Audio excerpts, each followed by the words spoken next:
récemment vu cette semaine que Topco, l'éditeur américain de Darkness, Witchblade et Magdalena, a lancé son grand concours annuel pour trouver des nouveaux talents. Des nouveaux talents que ce soit aussi bien dessinateurs que scénaristes. Dessinatrices aussi. Bref, dessin et scénario. Topco fait ça tous les ans et il y a des petites contraintes dans ce concours, à savoir qu'il ne faut avoir jamais été édité aussi bien au niveau des éditeurs américains ou des 5 plus grands éditeurs de notre pays. Donc si jamais vous avez fait quelque chose pour Hachette Jeunesse, c'est fichu. Bref. Pourquoi je vous en parle? Eh bien, après avoir réfléchi pendant à peu près 30 secondes, j'ai décidé de... Ouais, moi aussi je vais tenter l'aventure du grand concours de Topco. Alors comme je ne sais pas dessiner, à part vite fait des bonhommes avec des bâtons, et encore, c'est vraiment pas top, je vais plutôt faire du côté des scénaristes. En fait, c'est pourquoi je le fais et pourquoi je me dis vas-y cette année je le fais, déjà parce que j'ai découvert ça cette année, je n'avais jamais entendu parler des années précédentes, ou alors tout simplement je l'ai peut-être su et j'ai oublié, et surtout c'est parce que maintenant, depuis en fait l'année dernière, ça m'intéresse énormément les dessous des comics, savoir comment ils sont faits, et surtout d'un point de vue d'un scénariste, étant donné que je pars du principe que je ne pourrai jamais être dessinatrice parce que je ne sais vraiment pas dessiner. Je ne dis pas par là qu'un jour je deviendrai scénariste, mais en tout cas c'est quelque chose qui me semble plus abordable et plus intéressant à approfondir. Tout a commencé en fait avec une lecture du livre de Brian Michael Bendis, là, écrire pour les dessins ou un truc dans le genre. Non, l'art des mots, je crois que ça s'appelle. Je peux pas vous le montrer parce que je l'ai prêté à Basile et Basile il est en train de le lire, donc je peux pas vous le montrer. Bref, c'était quelque chose de vraiment intéressant. En plus, ça tombait pile au moment où je fais... Ok, j'aime des comics, j'aime pas des comics, mais comment quelqu'un qui fait des comics, comment quelqu'un qui est professionnel dans les comics peut parfois se planter à ce point dans son histoire? Évidemment, tout ça c'est très subjectif, on peut aimer certains et certaines autrices et auteurs et pas d'autres, et d'une personne à l'autre ça va changer, mais il y a parfois un espèce de consensus de non, ça c'est quand même très mal écrit. Donc, et j'étais là, je fais ah, trop bien, il y a un livre qui en parle, ah, trop bien, c'est un livre de Bendis, comme ça j'aurais un peu l'impression que Bendis me raconte encore des choses, me murmure des choses à l'oreille et de sa propre bouche et pas à travers d'autres personnages. Vraiment, sorti de son contexte, cette phrase peut être très très bizarre, mais je vous assure, c'est juste la curiosité normale. Bref. Donc, Bendis a écrit ce truc-là, et j'étais là, je fais, est-ce que je serais capable moi-même d'écrire un scénario? Devienne ce que devient, mais est-ce que j'en serais capable? Et surtout, l'une des premières choses que Bendis dit dans son livre, il dit beaucoup de choses très intéressantes, mais il y a une espèce de triptyque de règles qui est écrire sur quelque chose qu'on a envie de lire, et enfin vraiment quelque chose qu'on aurait envie de lire et qui n'apparaît pas dans la production actuelle, aborder un sujet qui nous tient à cœur ou qu'on voudrait qu'il soit présent dans la production actuelle. Donc ce n'est pas suivre une mode, ce n'est pas parce que la mode est à, je sais pas, au bleu, et ben il faut faire tout un truc sur le bleu. Non, c'est pas ça, il faut vraiment écrire un truc personnel. Après, il recommande de ne pas écrire une... J'ai appelé ça une fanfiction, mais c'est pas le terme, mais sur des personnages qui existent déjà dans des continuités, parce que écrire sur Spider-Man, tout le monde va connaître Spider-Man, donc on va gagner du temps, on va gagner de la place sur, bah j'ai pas besoin de réintroduire ce personnage que tout le monde connaît. Donc en plus c'est beaucoup plus compliqué quand on écrit ses propres personnages, parce qu'il faut que la personne qui va lire après au moins ce scénario, ou au moins ce comics, comprenne en fait, et soit s'attache ou ne s'attache pas en fonction de la volonté qu'on a derrière les personnages, mais qu'il comprenne ces nouveaux personnages dont il ne connaît pas. Donc, parce que Spider-Man, dans l'idée, tout le monde le connaît. On l'a lu ou pas, on l'a vu ou pas, on sait à peu près, le pouvoir implique de grandes responsabilités. Juste ça, en fait, vous savez que vous êtes forcément encerclé et emprisonné dans ce truc de... et que tout le monde connaît. Bref, ça, et qu'est-ce qu'il dit d'autre? Je crois que c'est à peu près tout. Je crois que c'est vraiment ces trucs-là qui étaient les plus marquants. Et donc je crois que j'ai lu ce livre entre septembre et octobre, à peu de choses près, et je me suis dit, gna gna gna, gna gna gna. Ouais, en fait, j'ai peut-être un truc à raconter. Donc je me suis lancée dans une écriture de scénario.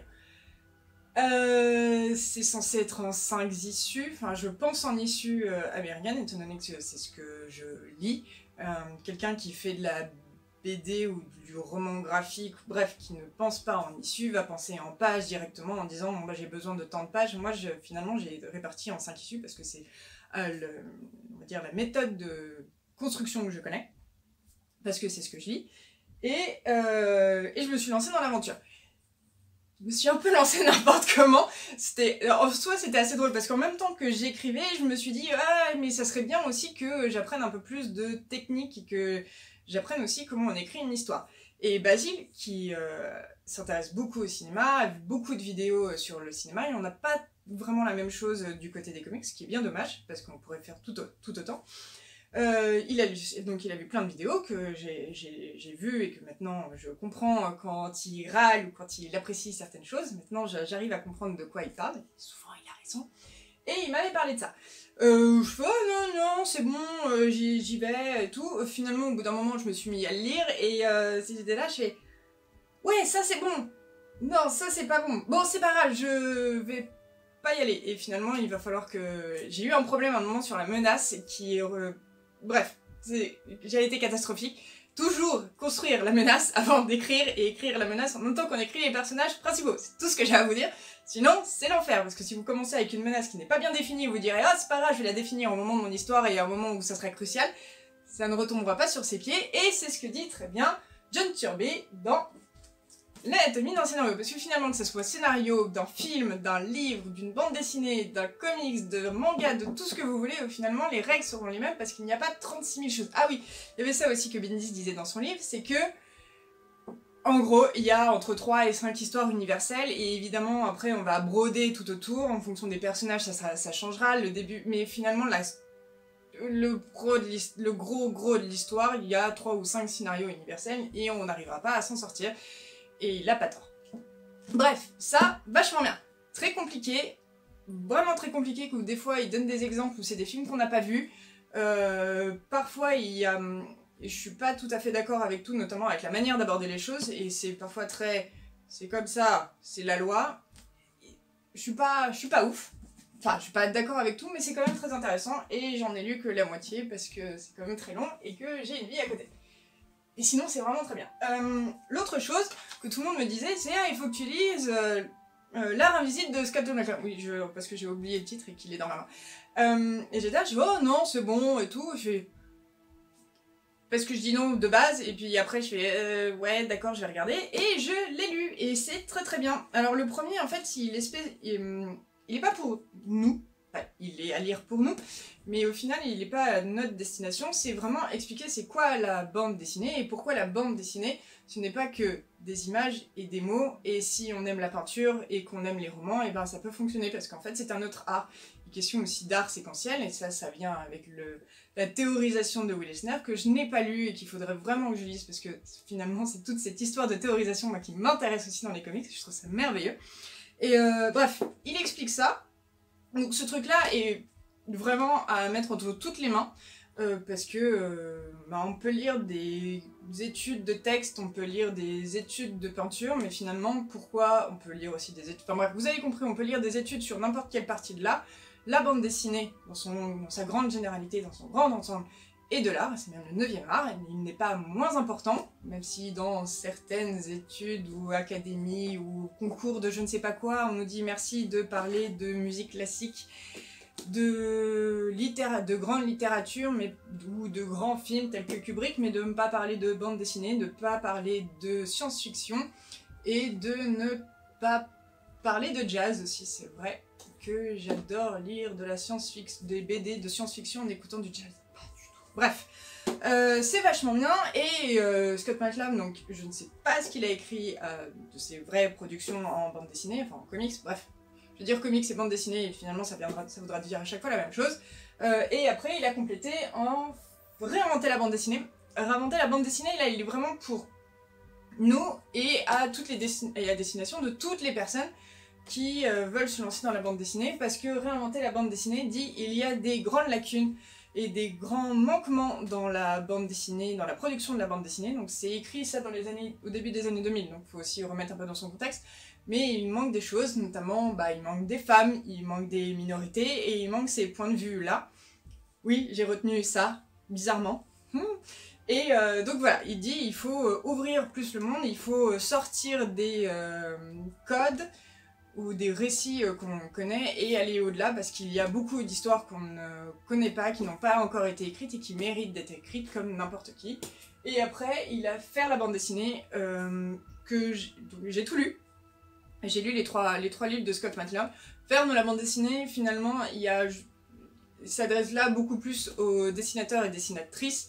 Pour les scénaristes, c'est juste la première partie qui était intéressante sur la construction des scénarios et expliquer bien si on a des choses en tête, comment accompagner l'artiste.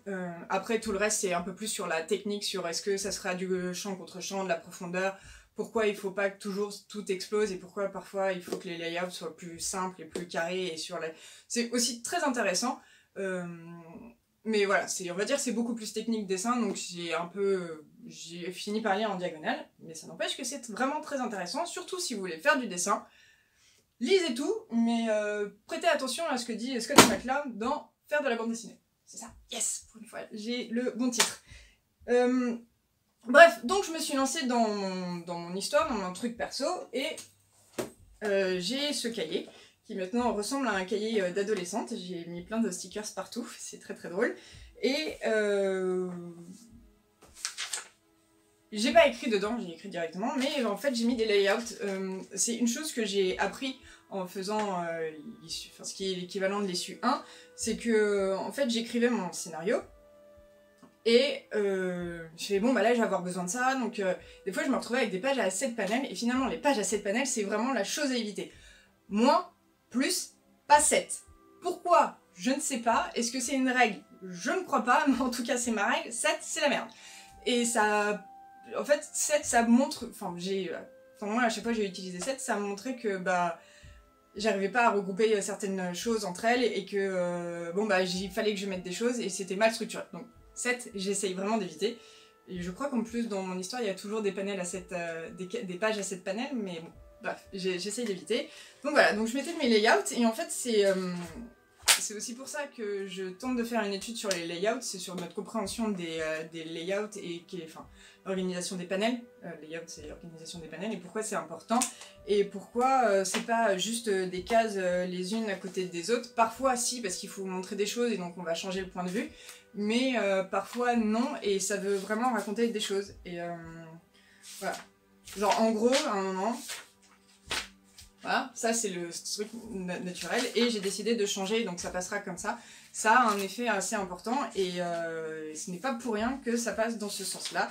Et il y a, oui, des cases qui seront plus petites, et en fait à chaque fois je me suis posé la question de est-ce que ça se justifie ou pas.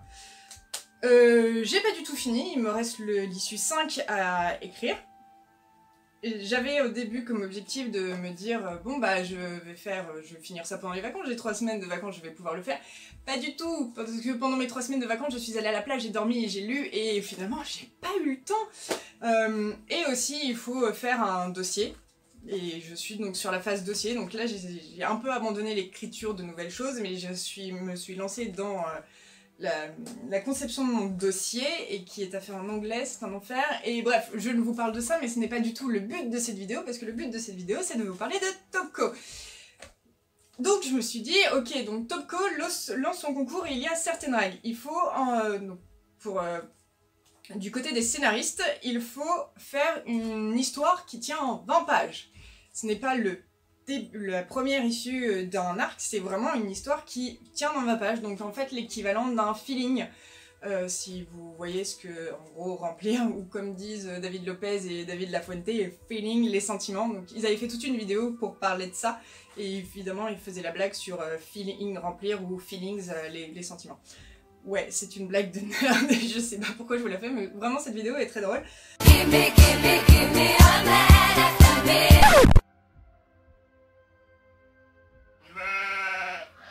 Hola dibujantes. Hola dibujantes. Hola dibujantes. Aquí estamos, David Lafuente, Pepe Larraz y David López. Saludar, saludar. Hola. Hola amigos. Que hoy vamos a hacer una tertulia de dibujantes y vamos a hablar de sentimientos. Pero yo no tengo. Que no, es un chiste que a mí me parece muy bueno. Está Sentimientos. muy de moda. Sentimientos en inglés, feelings, y vamos a hablar de los feelings. Esos feelings, Madre, pero es terrible. Pero es muy malo. Bueno, Es muy malo. Y mira que Pepe es un maestro de los chistes malos, Pero podéis hacer ahí I feeling in my fingers. Donc 20 pages qui est à mettre dans l'univers de Darkness, pas Witchblade ou pas Magdalena, vraiment Darkness. Il conseille d'éviter de créer des nouveaux personnages parce que ça peut aussi créer une espèce de facilité de oui bien sûr on est dans l'univers Darkness mais en fait on va raconter autre chose. Donc il préconise d'éviter de créer des nouveaux personnages et si jamais on crée des nouveaux personnages, il faut savoir qu'ils seront maintenant la propriété de Topco si jamais on est édité. Je sais pas si c'est dans tous les cas. Bref, partons du principe que ça appartient à Topco. 20 pages, machin, tout est envoyé avant fin février 2020, donc le 28, et 20 pages de comics. C'est pas 20 pages Word, c'est vraiment 20 pages de comics, donc parfois une page de comics, ça peut être une page Word, ou ça peut en être 3, en fonction des dialogues et autres. Darkness, je vous l'ai dit, pas créer de nouveaux personnages, et dans la continuité, donc il ne faut pas détruire la continuité. Et pour les artistes, ils proposent 3 scénarios, enfin 3 fois 8 pages de scénario et il faut en choisir un et les dessiner. Je n'ai pas du tout regardé ce que c'était, mais les conditions sont les mêmes, c'est aussi à envoyer avant fin février 2020. Je me suis dit, ok, bon, ça commence à faire beaucoup de contraintes. Surtout la première contrainte, c'est quoi Darkness, Witchblade et Magdalena? Bon alors Witchblade, je sais à peu près, parce que j'en ai lu à un moment. J'avais des petites chaleurs à adolescente de voir une femme... Bref, on va pas aller plus loin. Et surtout, en fait, donc j'ai commencé à poser des questions. Je me suis dit, est-ce que tu as lu Witchblade, enfin Darkness, tout l'univers de Topco, et qu'est-ce que tu peux m'en dire? Et à chaque fois, j'ai eu à peu près cette réponse de... Ouais, alors c'était le truc bien dans les années 90 parce qu'il n'y avait pas grand chose. C'est des démons, c'est des anges, c'est de la mafia et en vrai j'ai arrêté de lire. Ok, très bien. Et à peu près tout le monde m'a dit la même chose en disant oui, à un moment j'ai lu, mais c'est pas terrible. Et donc je suis allée chez mon dealer de comics, à savoir Pulse. J'ai dit hey, est-ce que vous avez non, alors pas Darkness parce que je ne dirai pas le nom et je ne dirai pas comment, mais j'ai une version Tipiak de ce qu'a fait Gareth Ennis sur Darkness.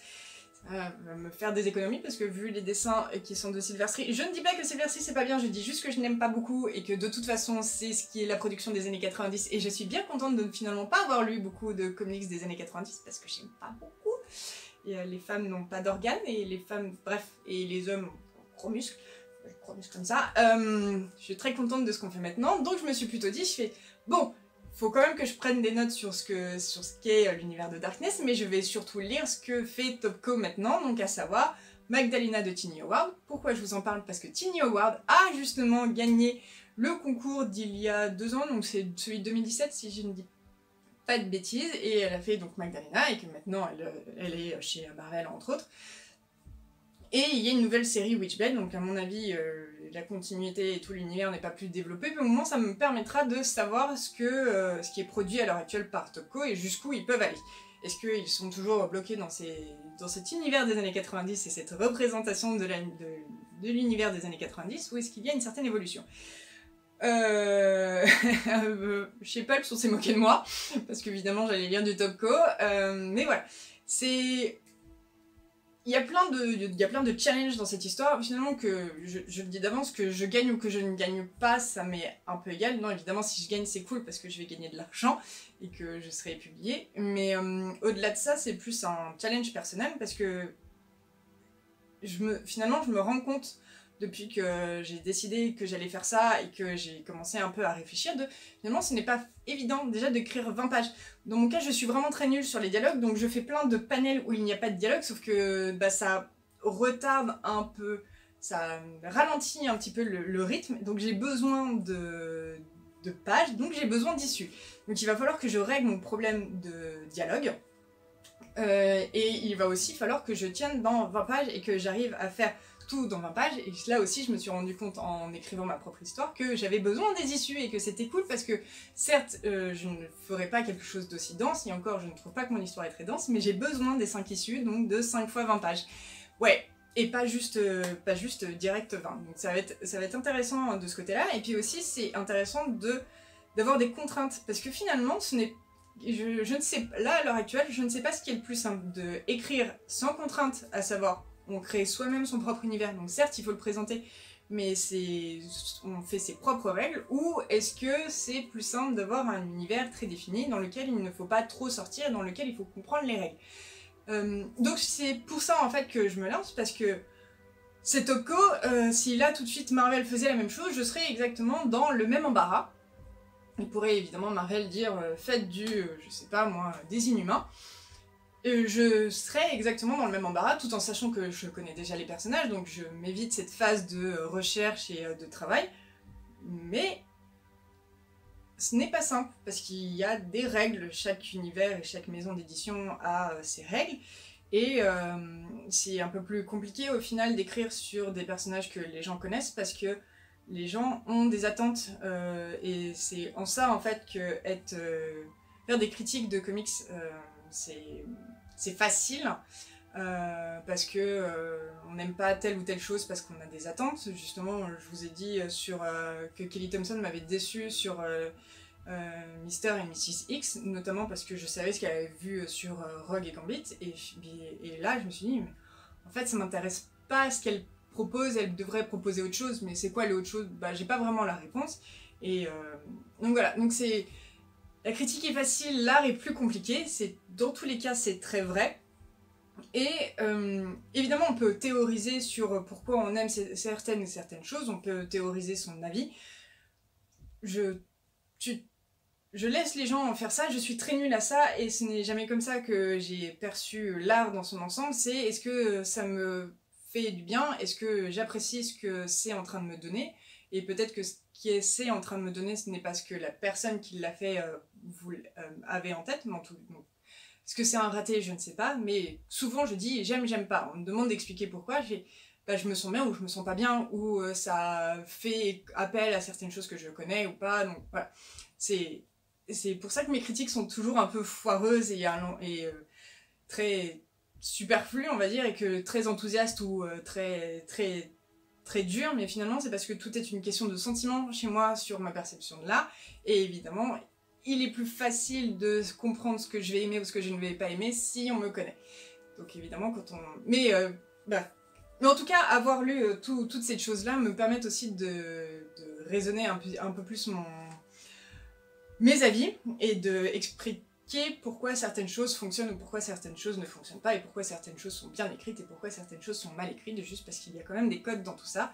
C'est bien aussi de les avoir appris. Donc j'en reviens à cette histoire d'avoir des... Bref, si Marvel faisait sur les codes, et ben faisait ce concours sur les Inhumains, ma vision des Inhumains n'est peut-être pas la même vision d'une autre personne, et n'est peut-être pas la même vision de la personne qui va réceptionner toutes ces choses-là. Donc est-ce que ça veut dire que mon histoire est bonne ou pas bonne, ou est-ce que c'est juste n'est pas ce qu'il attend, ou ce qu'attend cette personne. Donc voilà. Donc avoir des contraintes, ça a ses avantages et ça a ses inconvénients. Donc en fait, si je le fais, c'est vraiment pour l'exercice. Une des règles qu'a demandé Topco, c'est évidemment de ne pas parler de son histoire, et de ne pas la publier avant les résultats, parce que si jamais nous sommes sélectionnés et que nous avons gagné, et ben en fait on est disqualifié parce que les gens auront déjà lu l'histoire avant que Topco puisse vraiment l'éditer et gagner de l'argent avec. Donc je ne vous parlerai pas, je pense que je vais faire d'autres vidéos et vous verrez mon état lamentable partir en vrille à chaque fois en disant je sais pas ce que je fais, mais ça va être très très drôle. Donc je ne vous parlerai pas plus en détail de ce que je vais raconter, mais plus sur l'organisation de mon travail, si jamais ça vous intéresse. Si ça ne vous intéresse pas, vous pourrez passer à côté de ces vidéos, mais voilà, ça va être un espèce de journal de bord. Ce que je raconte est vraiment, dans tous les sens, c'est merveilleux, c'est tout à fait moi. Donc voilà, donc je me suis lancée dans ce concours Topco. Il faut que je me dépêche parce qu'il faut aussi que je finisse mon dossier de mon histoire perso, parce que j'ai une date butoir pour présenter mon dossier, tout en commençant à m'intéresser à Topco, tout en n'oubliant pas donc l'univers maintenant Marvel Planet, parce que le site est cassé, donc les vidéos et les podcasts, donc je pense que là aussi, déjà que j'en faisais pas beaucoup, mais là aussi il va y avoir une baisse. Cependant, il ne faut pas que j'oublie le marathon War of the Realms, donc ça va être va y avoir plein de choses, voilà, ça va être marrant. En tout cas, j'ai déjà mon cahier d'adolescente, oui, j'ai collé des petits stickers, notamment la vie la pute. Un jour j'écrirai un truc qui s'appellera la vie la pute, et j'ai juste écrit les règles, parce que c'est bien de ne pas les oublier. Voilà, je vous laisse parce que j'ai tout un wikia à lire sur Darkness. Et il faut que je sache qu'est-ce que je vais commencer à faire. Et donc la prochaine vidéo de ce journal de bord sera... je vous parlerai vite fait de mes lectures de Witchblade et Magdalena. Merci d'avoir été jusqu'au bout de cette vidéo, mais c'est toujours moins que les 4h42 de Marvel qui nous raconte sa collection. Et en fait, je vous laisse parce qu'il faut que je regarde cette vidéo qui dure 4h42. Salut tout le monde!